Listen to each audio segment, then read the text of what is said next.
আসসালামু আলাইকুম বন্ধুরা, আশা করি আপনারা সকলে ভালো আছেন। এই ভিডিওটিতে আমি দেখানোর চেষ্টা করেছি বাইকের 80 সিসি ইঞ্জিন কিভাবে অ্যাসেম্বলি করা হয়। আশা করি পুরো ভিডিওটি যত্ন সহকারে দেখবেন।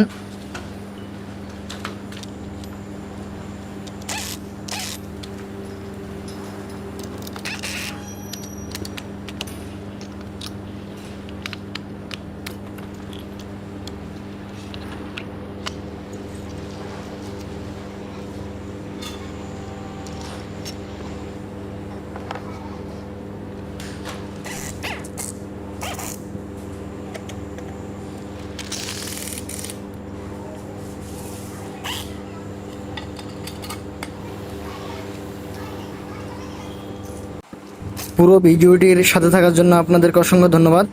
ধন্যবাদ বন্ধুরা, টেকনিক্যাল সলিউশন পুরো চ্যানেলের সাথে থাকার জন্য।